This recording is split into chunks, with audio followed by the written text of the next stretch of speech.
Hi, I'm Sherry Stump. Thank you for joining me today. I'm reading from the devotional book, God's Amazing Grace by Ellen White. Today's reading is June 15, found on page 174. The title of today's devotion is The Sacrifice of Love. In Ephesians chapter 5 and verse 2, we read, "And walk in love, as Christ also hath loved us, and hath given himself for us an offering and a sacrifice to God for a sweet-smelling savor." This is the oblation of a life gift in our behalf, that we may be all that he desires us to be, representatives of him, expressing the fragrance of his character, his own pure thoughts, his divine attributes as manifested in his sanctified human life, in order that others may behold him in his human form and be led to desire to be like Christ, pure, undefiled, wholly acceptable to God, without spot or wrinkle or any such thing. How earnestly Christ prosecuted the work of our salvation.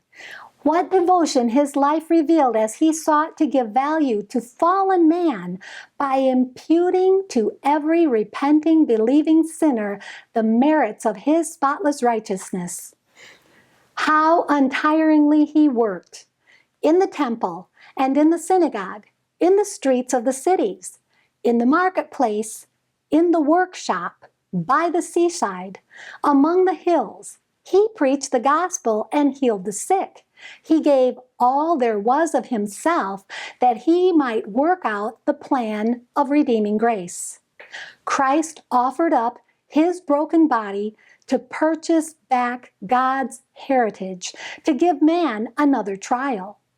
Wherefore he is able also to save them to the uttermost that come unto God by him, seeing he ever liveth to make intercession for them. Hebrews 7:25.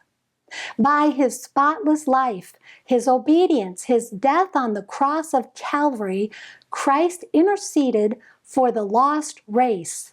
And now, not as a mere petitioner does the captain of our salvation intercede for us, but as a conqueror claiming his victory.